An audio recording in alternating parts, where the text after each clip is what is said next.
atau ruang lingkup teman-teman cari bos pakai duit, nah, gitu kan. Baru modal itu tak kiri. Kalau tak kanan lain, ya udah kamu cari aja, gitu kan. Orang nyari, orang nanya. Nyari kan nggak pakai duit. Cari kios apa rukun. Nggak dicari, nggak sekedar dicari, temui.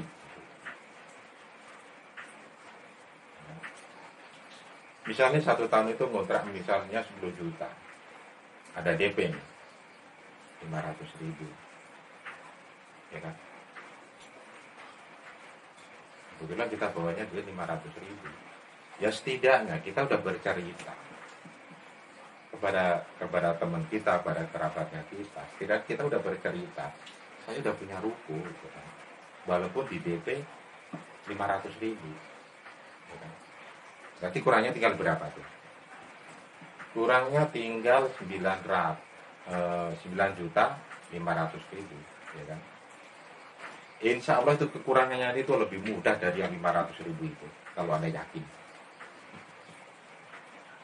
Gitu. Ya kalau tak kiri enggak. Ya kalau tak kiri kan, walah mas, ya udah. Duit aja nggak ada kok, aneh-aneh mau cari ruko gitu kan. Itu dari mana? Itu kalau tak kiri. Jangan Anda berpikir Anda harus terampil dulu, itu salah. Seperti yang saya alami. Saya kan ada usaha penggilingan padi ya. Penggilingan padi itu urusan dengan mesin, urusan dengan ya mesin-mesin. Orang di dalam itu mesin semua. Enggak. Padahal dulu saya di bidang konstruksi.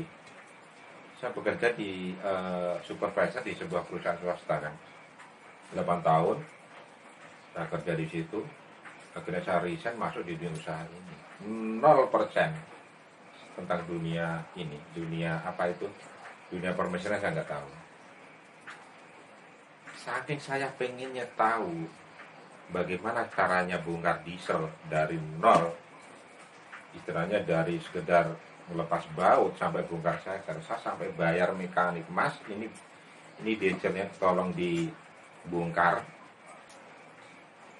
tapi bongkarnya pelan-pelan, hati-hati, pelan-pelan ya istilahnya. Lalu saya video, ya kenapa mas, ini diesel nggak rusak loh gitu kan, dia bilang gitu sama saya. Nggak apa-apa lah, yang penting memang diesel ini nggak rusak, bilang itu kan. Tapi saya pengen tahu cara bongkar mas ini gimana ya kan. Saya pengen tahu dalamannya kayak apa. Makanya bongkarnya pelan-pelan, nanti saya video gitu kan. Kalau saya buka YouTube kelamaan gitu kan. Waktu itu saya bilangnya. Saya sampai diketawain sama mekaniknya itu. Saya bayar berapa ya waktu kan nggak salah 200.000 kalau sampai tahun 2015 itu. Bongkar diesel aja. Kerja waktu itu sekitar 2 jam itu. Mekanik tempat saya. Ya kan. Bayangkan. Saya bayar 200.000, saya bisa ngerti diesel. Padahal kalau kursus 3 bulan, ya sama, belajar diesel juga. Itulah, ya istilahnya kreatif. Ya, pengusaha itu kreatif seperti itu. Salah satunya seperti itu. Sehingga dengan sendirinya, saya dari situ saya bisa belajar tiap ada perusahaan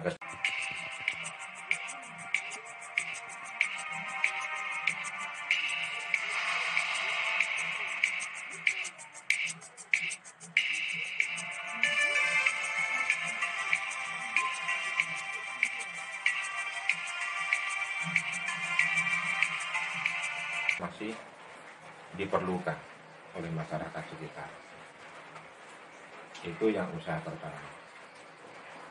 Nah, usaha kedua, saya ada usaha juga. Kalau semata-mata yang kita kejar itu hanya semata-mata karena keuntungan, ya untuk 1-2 bulan untung, terus bulannya berikutnya rugi, kita akan ngedrop, stres, ya kan? Apalagi kalau kita nggak bisa memanajemen usaha itu dengan baik, ya. satu untuk apa itu pesan saya kepada teman-teman yang mau usaha-usaha, jangan diniatkan dulu semata-mata cari untung, enggak. Pokoknya dinikmati dulu ya. Yang penting kan usaha itu penting dijalani dulu. Yang penting dijalani dulu dengan senang hati, nggak ada tekanan kan. Pokoknya pintar-pintaran kita mencari pelanggannya, mencari pangsa pasarnya, pandai apa ya, sering-sering kita beriklan, menawarkan gitu kan. Sehingga seiring berjalannya waktu, produk kita laku bisa diterima masyarakat, ya dengan sendirinya keuntungan itu datang. Maksudnya, kalau memang itu ada usaha kita untung, ya alhamdulillah kan itu kan. Tapi kalau memang merugi, artinya kalau merugi bangkrut, enggak, orang barangnya masih ada kok. Istilahnya kalau merugi dalam arti omsetnya itu belum masuk, kita nggak stres, kita udah mengantisipasi kan itu kan. Itu pahit-pahitnya. Ya memang untuk masuk dunia usaha ya pertama-tama ya pertama istilahnya gagal. Dalam arti gagal itu biasa. Dan kegagalan itu kadang-kadang harus dihabiskan. Ya untung lah, dan nama usaha kok langsung untung besar, omset tinggi. Ya memang ada yang seperti itu ada, tapi kan nggak semua seperti itu. Pertama gagal dulu. Kalau memang kegagalan keadaan 4, ya, kegagalan keadaan 4 nih, 1, 2, 3, 4. Ini satu persatu nih harus kita hilangkan dulu nih. Sampai 4 hilang gagal ini, baru kita sukses. Maksudnya, kadang usaha itu kan harus ganti-ganti. Usaha ini gagal, ini itu gagal, ini lagi gagal. Kalau memang dia jiwa pengusahanya itu timbul, dia nggak akan patah semangat di situ. Dia nggak akan berhenti. Karena kegagalan itu adalah guru kita. Kegagalan itu adalah teladan kita.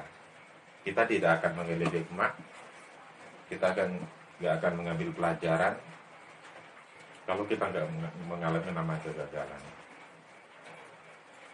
Banyak orang-orang sukses di luar sana, ya kelihatannya sukses sekarang, enak hidupnya itu mereka, ya kan? Tapi kan kita tengoknya sekarang ini mereka sukses, kita nggak tahu pahit getirnya dulu mereka usaha itu merintisnya itu gimana. Contohnya Abu Rizal Bakri, ya kan, Sandiaga Uno, belum lagi grup Ciputra itu kan. Kita jangan tengok mereka itu usahanya itu sukses itu, ya kita jangan sekilas sekarang aja, tapi dulu lah. Mungkin Pak Ciputra itu tahun kisaran 60-an, 70-an, bagaimana beliau merintis usaha apa itu properti ya, salah satunya itu jatuh bangun juga. Saya juga apa ya, untuk edukasi dan pembelajaran saya juga sering ya tengok video beliau itu, Bapak Ciputra itu nggak instan, memang dari nol itu beliau memulainya itu. Oke, kita lanjut lagi. Seperti kita bahas di awal tadi, bahwa pengusaha itu yang dipakai otak kanan, ya kan? Otak kanan itu nggak lurus, nggak logis, ya kan? Kalau otak kiri lurus, sesuai aturan itu otak kiri, dan kita akan membahasnya lagi. Teman-teman yang ingin masuk di dunia usaha, kenapa saya bahas otak kiri dan otak kanan? Pengusaha ini yang dipakai adalah otak kanannya. Kenapa? Karena otak kanan ini selalu berpikir positif. Kalau kita merasa diri nggak mampu nih, tapi kalau yang bicara otak kanan, enggak, kamu ini mampu, gitu kan? Saya ini nggak punya duit untuk usaha. Otak kanan bilang, enggak, kamu tuh banyak teman, kamu ada duit, itu otak kanan. Tapi kalau otak kiri, lurus sesuai aturan, dia bilang, enggak, kamu ngapain jadi usaha? orang kampung yang punya duit, nggak ada keturunan pengusaha, ngapain jadi pengusaha? Itu tak kiri. Maksudnya itu seperti itu. Ya kan? Ngagron-ngagroni kiranya. Kalau tak kiri itu ngagron-ngagroni. Kalau tak kanan itu ya melawan, kalau tak kiri itu melawan. Dan kita harus mengasah otak kanan. Kalau otak kanan nanti diasah terus tajam, otak kiri ngikut. Tapi kalau otak kirinya di atas, yang diasah, otak kanan mati. Contoh kecil, teman-teman mau usaha, contoh kecil ya percetakan.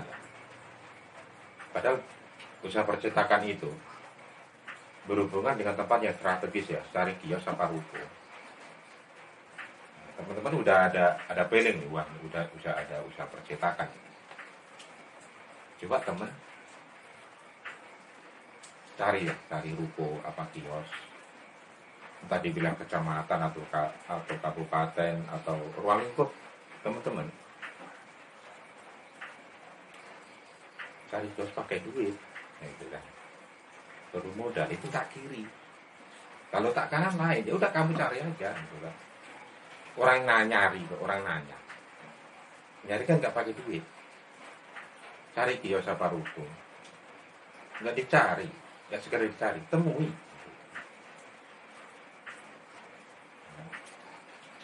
Misalnya 1 tahun itu ngontrak misalnya 10 juta, ada DP nih, 500.000, ya kan? Kebetulan kita bawanya duit 500.000, ya setidaknya kita udah bercerita kepada teman kita, pada kerabatnya kita. Setidaknya kita udah bercerita, saya udah punya ruko, gitu kan. Walaupun di DP 500.000, gitu kan. Berarti kurangnya tinggal berapa tuh? Kurangnya tinggal 9.500.000, ya kan. Insya Allah itu kekurangannya itu lebih mudah dari yang 500.000 itu, kalau Anda yakin. Gitu. Ya kalau tak kiri enggak. Ya kalau tak kiri kan, walah mas, ya udah, duit aja nggak ada kok, aneh-aneh mau cari ruko gitu kan. Duit dari mana? Itu kalau tak kiri. Jangan Anda berpikir Anda harus terampil dulu, itu salah. Seperti yang saya alami. Saya kan ada usaha penggilingan padi ya. Penggilingan padi itu urusan dengan mesin, urusan dengan ya mesin-mesin. Orang di dalam itu mesin semua. Enggak. Padahal dulu saya di bidang konstruksi. Saya bekerja di supervisor di sebuah perusahaan swasta kan. 8 tahun saya kerja di situ. Akhirnya saya resign masuk di dunia usaha ini. 0% tentang dunia ini, dunia apa itu, dunia permesinan saya nggak tahu. Saking saya pengennya tahu bagaimana caranya bongkar diesel dari nol, istilahnya dari sekedar melepas baut sampai bongkar seker, saya sampai bayar mekanik, mas ini dieselnya tolong dibongkar, tapi bongkarnya pelan-pelan, hati-hati, pelan-pelan ya istilahnya. Lalu saya video, ya kenapa mas, ini diesel nggak rusak loh gitu kan. Dia bilang gitu sama saya, nggak apa-apa lah, yang penting memang diesel ini nggak rusak, dia bilang gitu kan. Tapi saya pengen tahu cara bongkar mas ini gimana ya kan. Saya pengen tahu dalamannya kayak apa. Makanya bongkarnya pelan-pelan, nanti saya video gitu kan. Kalau saya buka YouTube kelamaan gitu kan. Waktu itu saya bilang, saya sampai diketawain sama mekaniknya itu. Saya bayar berapa ya waktu, kalau nggak salah 200.000 kalau nggak salah, tahun 2015 itu. Bongkar diesel aja. Kerja waktu itu sekitar 2 jam itu. Mekanik tempat saya. Ya kan? Bayangkan, saya bayar 200.000, saya bisa ngerti diesel. Padahal kalau kursus 3 bulan, ya sama, belajar diesel juga. Itulah, ya istilahnya kreatif. Ya, pengusaha itu kreatif seperti Mas Yus. Salah satunya seperti itu. Sehingga dengan sendirinya saya dari situ saya bisa belajar. Tiap ada kerusakan kecil saya bisa perbaiki kalau memang besar ya panggil mekanik memang gitu kan. Tapi bukan semuanya kerja di situ saya serahkan mekanik enggak. Kalau memang saya bisa, kalau saya memang saya berani dan bisa, saya kerjakan sendiri. Yang penting kita mau belajar gitu kan. Sampai mengoperasikan mesin begini padi waktu itu hancur itu. Gabah itu bukannya jadi beras malah jadi, ya namanya bisa mengoperasikan. Tapi proses, ya namanya proses memang seperti itu. Ya tetangga lingkungan pun ya maklum, karena memang dari awal basic saya bukan itu gitu kan. Akhirnya seiring berjalannya waktu, hari ganti hari, minggu, bulan, tahun, kan ada pengalaman, ada pelajaran di situ yang bisa saya ambil. Oh, rupanya padi ini ada jenis ini saya belajar dari situ. Oh, rupanya untuk nyelap ini harusnya cara gini, cara gini, cara gini. Oh, diesel itu kalau rusak ini caranya pakai ini, cara ini memperbaikinya. Makanya di channel YouTube saya ada juga tuh cara perbaikan diesel, ya kan. Coba kalau teman-teman buka YouTube saya yang di channel apa itu penggilingan padi, ada itu tutorial cara perbaiki diesel, banyak itu di situ. Ya untuk ya maaf ya ini tadi membahas agak panjang ya, membahas masalah otak kiri dan otak kanan tadi, tapi memang untuk merubah mindset dalam diri kita gitu, kita harus mengasah otak kanan. Untuk menjadi pengusaha ya dipakai otak kanan. Untuk di luar pengusaha itu tak kiri, bukan. Kalau mau jadi pengusaha itu kan harus punya modal, harus terampil, harus ini itu, harus pandai memanajemen, itu tak kiri, ya kan. Ya kalau kita mau usaha nunggu dulu modal, ya kan, padahal kerja kita karyawan, ya padahal karyawan itu nggak pernah akrab sama duit, orang gajinya bulanan, ya kan. 1 bulan dimakan satu keluarga di bulan berikut udah habis. Gimana akrab dengan duit? Gimana jadi pengusaha, ya kan? Mau terampil, kita mau jalan percetakan, padahal kita sebenarnya karyawan kantor, kita nggak tahu usaha percetakan itu kayak apa, tapi kita suka mesin fotokopi segala macam, mungkin ya seperti itu ya. Kita nggak usah nunggu terampil, pokoknya kita terjun dulu. Masalah percetakannya kita bisa kursus, bisa bayar orang, kita belajar. Orang usaha itu punya kita sendiri, bisa kita kelola sendiri. Bosnya kita kan, direkturnya kita, karyawannya kita, burungan kan. Di lingkungan itu banyak. Cuma satu itu faktor keberanian kita. Terus yang kedua, kita nggak pandai baca peluang. Masalahnya orang berpikir untuk usaha itu pasti yang dipikirkan modal. Orang udah bicara kemari, bawa proposal ke sana kemari, ya udah cerita, saya mau buka usaha ini, mau pengen usaha ini, saya pengen usaha 50 juta dengan modal 50 juta. Tapi giliran dia mendapat 50 jutanya, dia bukan pakai usaha, paling belikan motor, atau mobil, atau perbaiki rumah. Gitu kan. Nah, itu adalah ya salah satu ya kesalahan dari mindset itu tadi ya, mindset berpikir itu tadi. Terus selanjutnya, ini kurangnya perhatian dari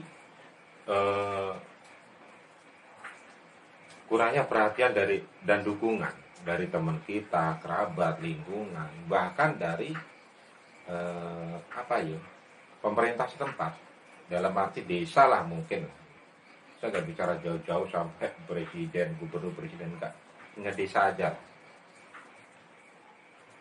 Untuk pemerintah desa pun saya kira kurang untuk partisipasinya dalam para pengusaha-pengusaha ini saya rasa sangat kurang begitu melindungi.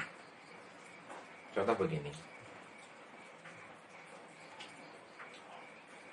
coba saya ini berharap ini ya, untuk pemerintah desa ini, coba dikoordinir, coba nih masyarakat ini di ruang lingkup desa ini, coba didata ya, yang pengusaha sapu itu siapa, pengusaha padi itu siapa, toko ini siapa, yang pengusaha ponsel ini siapa, yang pengusaha keripik ini siapa, yang pengusaha apa itu mete dan lain-lain, coba didata.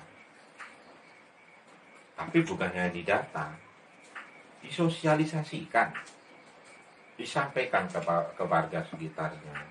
Pak, ini coba, ini bapak ini usaha di bidang mete misalnya. Kalau bapak nanti kalau membutuhkan mete ini, bapak gak usah keluar daerah, bapak usah ke sana, cukup ke bapak yang di desa ini, warga kita juga.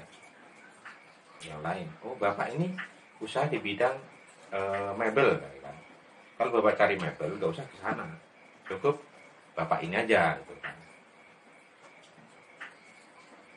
Usaha yang lain mungkin usaha rumah tangga, contoh kecil, didata juga nih, anggaplah sama sekdesnya apa kepala dusunnya, kebetulan yang didata ini penggilingan padi sama usaha apa ya, perabot Mas Saryono mungkin itu kan. Sampaikanlah sama warganya ini, didata. Setelah didatakan, nanti bapak ini kalau untuk mau belanja keperluan perabot rumah tangga, bapak gak usah ke Selobulimo, gak usah ke sana, cukup ke rumah Mas Saryono, tempat saudara kita, tetangga kita kan itu kan.